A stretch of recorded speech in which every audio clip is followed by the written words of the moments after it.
With us at least halfway through the series at this point, we figured it'd be a good idea just to make a little compilation of almost all our reviews so far, just to make it a little easier for you to click and watch through each of our 1 minute reviews. And then at the end, I'll just give a little quick summary of my thoughts of the season so far, so maybe stick around if you feel obliged by the end.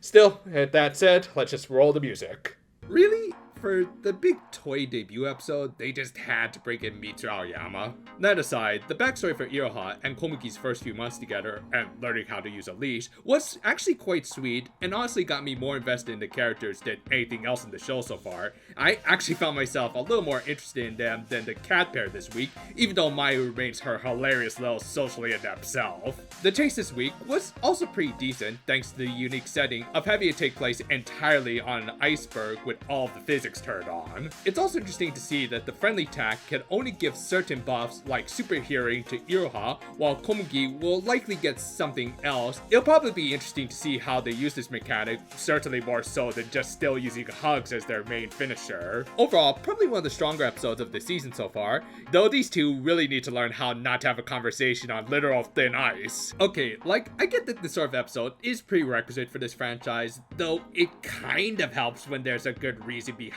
it. Like, okay, Komugi quarreled with Iroha and later ran away because she felt like she was an inadequate partner to her. Now, that's not a bad concept, but the execution here just kind of felt off, especially with how much of a brat Komugi came off as. Granted, I did find it hilarious in the meta sense that part of it was because they sacrificed their walking leash to the toy gods. The chase this week was different in that the positions happened to reverse since they were dealing with a damn lion that managed to weaken Komugi through animal instincts, but it also makes me want to question even more why they did away with fisticuffs this season, especially against one of the most notoriously dangerous animals out there. Well, we're just gonna have to find out next week, as this was also a two-parter. Anyone else kind of wonder if Komugi is considered to be like a stereotype for canines, like a dog face with how much they exaggerate her stupidity? Though, honestly, the comedy of this one did make it my favorite episode of the series so far, which shouldn't be too surprising since it came to us from Yutaka Tsuchida, the head director of Tropical Rouge, who always has great comedic timing and knows how to make the characters look as expressive as possible. As a result, it did make me feel a little bit for the main conflict of this episode of Komugi and Iroha coming back together. I still don't think it was an earned breakup, and their new finisher is just kind of blah. Like, there's just no real flow or energy to it, and for something that's gonna be a stock animation, it doesn't even look all that great. But seeing everyone support them was nice, especially Satoru, who in the process seemed to form a deeper bond with his little bunny. I'm also kind of intrigued by the fact that we're finally getting a proper villain, whose voice sounds kind of familiar. I wonder who else's VA has played. Oh, seriously, can we just switch main characters at this point? Mayu is just such an adorable, nervous wreck that I actually might have more properly stuck with the show if we had started with her and her cat. I mean, not only was her gag of getting her and the teacher's names mixed up hilarious, but I'm also a lot more invested in her arc of trying to fit in. Granted, I didn't mind Komugi in this one, as at least her antics of trying to get to the school were pretty funny. In fact, in general, the comedy was spot on, which was a surprise, if only because this week's writer, Misuzu Chiba, is completely new to this franchise. Her most notable credits seem to be for Chi's Sweet Adventure, which would justify her working on this episode, and episodes across Aikatsu, the magical idol franchise, which could explain why she did the slice of life aspects of this so well, as the Precure stuff was a little more secondary. Honestly, I just wanted to watch more of the legit good visual storytelling of Mayu. We're cheering for you, girl, and honestly, I hope her Cure debut goes better than her last Magical Girl debut.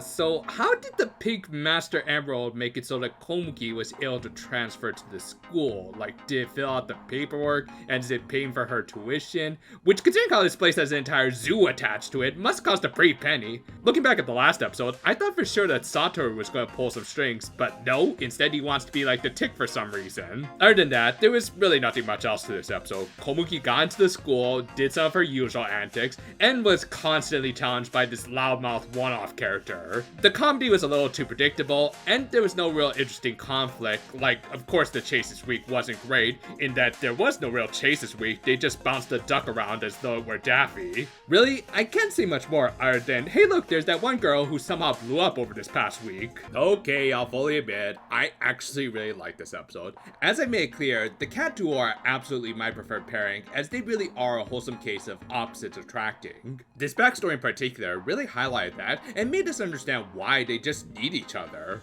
And while this stuff absolutely overshadowed it, the Precure stuff this week was decent, if only because the real Rocket Raccoon was here instead of his Tanuki cousin. That said, I'm also not expecting to see this quality of writing again, as this wasn't from the head writer, but rather Junko Komuro, who wrote Healing Good, which would actually explain a lot. Ever since Gold Princess, she has shown a serious talent for depicting the idea of a human and animal partner coming together in spite of their obvious differences and opposing views. I hope she gets more episodes this season, but I also know we're going to get more Narita, which, let's face it, we're also overdue for that Coco XP at some point. And almost immediately, we're back to the same old same old. Crab Girl stands out more than our main duo, who really don't work when they both play the fool. Like seriously, Iroha should be the straight man to Komugi, who's still adjusting to human life, but I guess because Sato's around, he can pick up the slack to these not all funny gags of then trying to figure out what a big animal that lives in a mountain could be.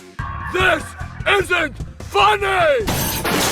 The obvious thing that everyone was actually talking about was, of course, the quote-unquote mysterious blonde girl, and the entirely coincidental appearance of a new cure. Though all I'm thinking is, didn't Yoshimi Narita already do this sort of plotline with her last controversial show? You know, I'm starting to think that the worst case of animal meanness in the show isn't the evil wolf guy brainwashing the cure animals, but rather the producers forcing Yuki to hold the show up on her little kitty shoulders. I mean, not only was her stuff with Mayu actually really gripping, with the former trying to discover her little secret out of genuine and wholesome concern, but she was also given the first and probably last actual fight of this season. Maybe we'll get one more next week. But yeah, with the dog duel denouncing her for daring to use physical force, it likely confirmed that the chases are probably going to remain the standard, ignoring the fact that it genuinely worked in this situation. I mean, if they really wanted to hammer home the violence is bad thing, then why not have the owl have some lasting wounds rather than just purifying him like normal, and kind of confirming that fisticuffs is also a valid way of stopping them, especially after it attacked the cat's owner. It's actually a really good episode overall, but it also frustrates me with them teasing us of what this show could have been from the start, and probably won't be going forward. Yeah, I kind of think Sato's expression here perfectly sums up my feelings on this season so far. I mean, other than a few laughs here and there, like Iroha constantly trying to cover for her dog, this show just really isn't giving me much to get excited about, other than anything involving the cat duel. Well, that and the prospect of their mother being a cure, if only so that Homura can finally be a Precure instead of a devil. Also, even though they probably should have followed up on that whole fighting is bad thing from last week, they just didn't, and instead constantly tried to be friend Nyami, which I guess matches up with their characters, but also just feels inconsistent. Then again, I guess they just didn't want to animate another actual good fight this week, because we were just back to the usual low quality fare. Overall, just needless filler after some good developments from last week. Also, yeah, if I wanted a good hedgehog fight, I'll either play a Sonic game or watch Isekai Oji-san. Oh, would you look at that? Another Junko Komuro episode, and another fairly solid one. Like, just the fact that she's written both of these episodes between Mayu and Yuki tells me that they assigned her to flesh out their relationship specifically because they knew she'd do a good job. Though this one also added in the wrinkle of Iroha into the mix, so at least for those who understandably don't want the furry ships, this is a healthier alternative. But yeah, like last time, the cat burglar duel stole the show, which granted isn't hard, especially with a confusing fight where apparently their barriers can bounce sound and Komugi still has her dog hearing, even though it was established that she was mostly human. Well, whatever. Mayu's scenes of bonding with her friends and eventually finding out their secret were all cute and pretty darn touching. This, along with Yuki's growing jealousy, is building intrigue for her own eventual reveal. So yeah, not quite as heart-wrenching as Komura's last episode, but this was still a step above, and hey, at least it's better than getting an endorsement from Lizzo. And as usual, we're just back to nothing, or Mayu being a little bad touchy. I mean, I guess they tried to flesh out the Nico Garnet a little more, which is something compared to some other seasons I could mention, but it's still not that much of an interesting setting. Not helping matters was them just doing a fairly cliched surprise party plot for much of the episode with little focus on Mayu. I mean, yeah, I get that this is supposed to be a sheep Tachibana episode, but one, he just kind of hijacked things when he thought the party was for him, and two, he's just not that interesting of a character. Granted, I did kind of get a chuckle when he got involved in the fight, including him making the Precure turn into peanut characters, and then getting quote-unquote purified, but other than that, this is just more kind of filler, even though they also gained another rare animal. Whoop-de-doo! Oh, and random Shinchan crossover next week because, I don't know, he shares a VA with Mipple. Oh wait, she got replaced? I'll give them this. This was a very productive episode as far as world building is concerned, with them generating some legit interesting lore and intrigue around the Mirror Stone. Also, I was starting to get really tired of the running gag of Komugi constantly almost revealing her secret identity, so I am kind of glad that they seem to be doing away with it this week,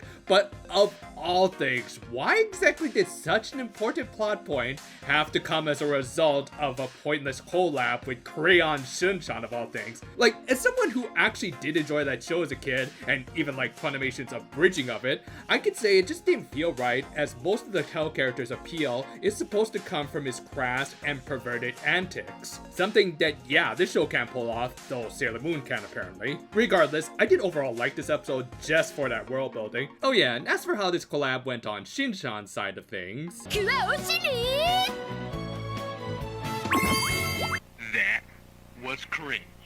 I swear, this show becomes almost unrecognizable when the cat pair take over. Granted, Iroha's Komugi rice balls were hilarious, but that alone doesn't really make them feel entirely like main protagonists, especially when they like Nishiki Itaoka animate Yuki's transformation sequence, which, yeah, not too surprisingly for an Itaoka animation, was really damn good. Like, I'm pretty sure this was the same length as the other sequences, but just does so much more because this animator just knows how to go full ham, to the point that it actually feels like it's on par with his previous animations, which, yeah, was for a main cure, I remind you. Anyway, the main plot of the baby animal tour was cute, but let's face it, the real talk is again going to be the fact that Yuki is the only fighter in the show, and again shows that she gets results against a particularly dangerous enemy that for some reason wasn't a special animal. Also surprisingly, they didn't complain about it this time, so maybe they'll bring back actual CQC, but I'm not holding my breath. Still, good episode overall, entirely because of Yuki pretty much completely taking over.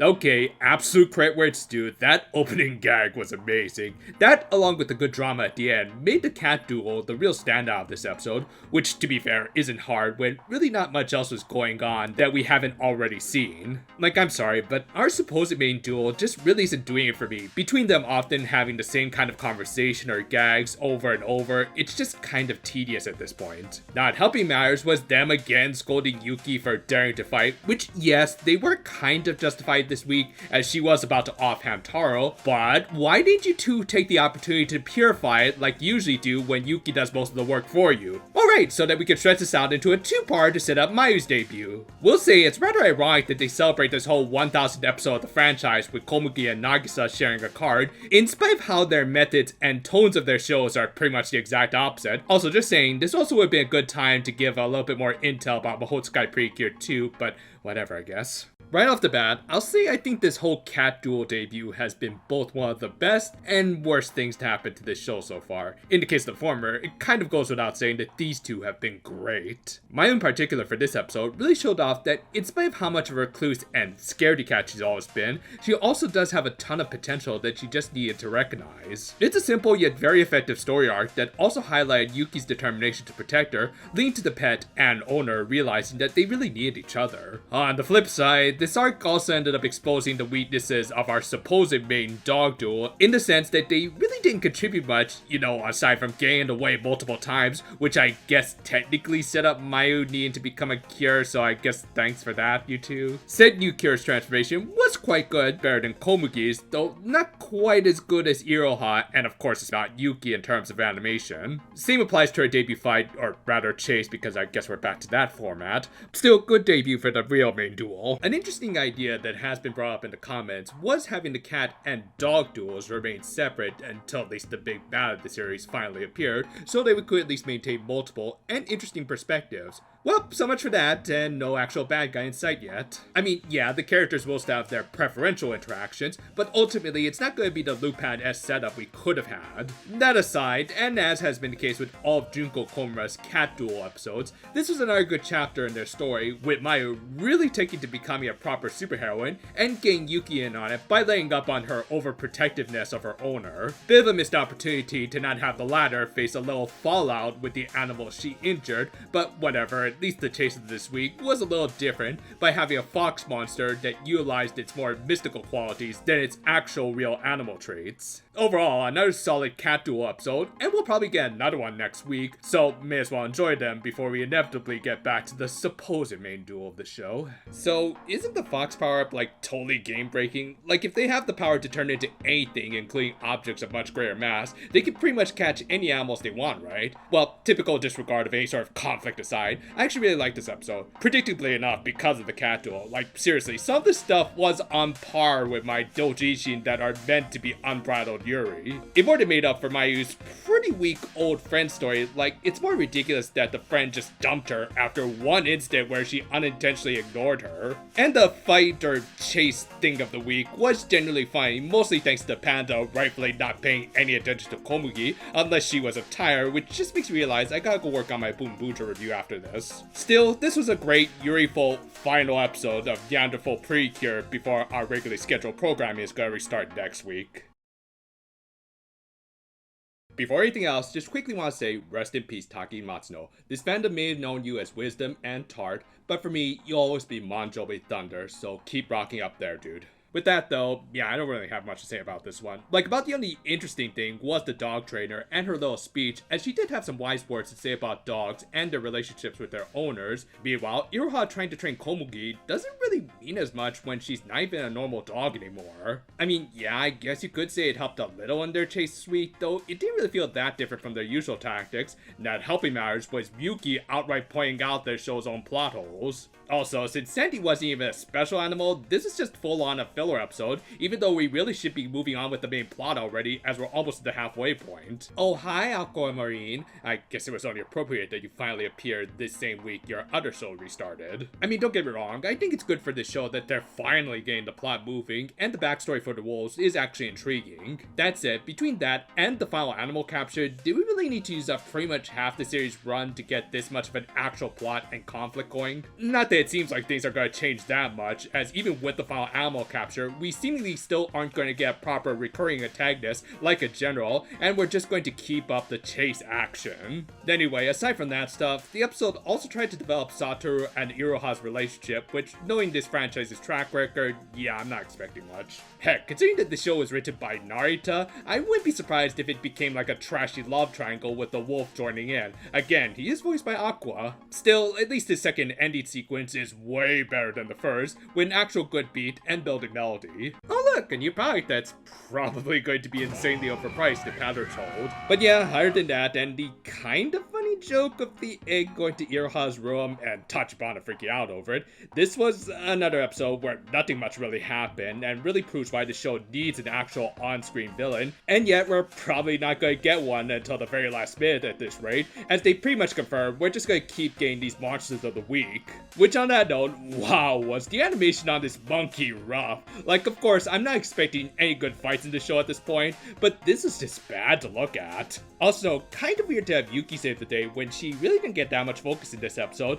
at least compared to Iroha and Meimei. But yeah, nothing much else to say other than where did that mutt go? You know, Yuki has more than a bit of a point when she said she and Mayu deserve the actual top billing in this show over the dog pair. I mean, not only did they once again do the majority of the work in regards to this week's capture, but they were just far more entertaining. From Mayu's aggressive Satoru/Iroha shipping to Yuki's fear of the water, they were easily the best part of this episode. No, and also, the Yuri that came from the latter event was pretty nice too. But yeah, as has been the case with this whole show in general so far, they've been really carrying it, as not only have they been the ones actually leading the team, we also got some legit heroic moments, like when Mayu tried to protect some turtle eggs. Thus overall, I can see this is a pretty good episode just because of these two, Though, considering this week's writer was Deko Ako, I also kind of want her to just go back to focusing on writing the Yuri between the VTubers rather than the cat and her owner. So, looking back at these reviews, I began to realize that, at least initially, the show did have a solid story structure. It's just that the tales being told weren't of my personal taste. But regardless, as the series went on and Yuki and the Neanderthal Precure debuted, things started to go a little off. What I mean by that is that while many, myself included, did have a bit of a preference for the cat pair, it was nothing compared to the staff's preference for them, as I think they pretty much took over the show, kind of leaving the dog pair high and dry. As a result, I'm not even sure what they're going to do with them at this point, as inevitably, Komugi and Iroha do have to play some sort of important role in the show, and yet I'm not even sure if the staff is willing to do anything with them. This is on top of the fact that the story really hasn't advanced that much since those initial episodes, mostly due to there being only one true villain, and he hasn't even fully awakened at this point. All the while, they're just kind of spinning their wheels while chasing down some monsters of the week, in spite of the fact that they've already completed their main mission of finding all of the Kiaran animals. I don't know, it just feels like this season is... so direct... it just feels like this season is so directionless to the point that I'm not even really seeing fans talk about the show itself that much, but more so whether or not the Rabbit Duel or Nico are going to become the Six Rangers, to which all I could say to that is, what does it really matter? Neither Nico or Daifku are really characters at this point, so why are we expecting a debut any better than Curace's? But yeah, those are just my general thoughts of the season so far, though do feel free to let me know your own in the comments below, and we'll probably do a compilation for the second half of these reviews when that happens. And until next time though, farewell for now my friends.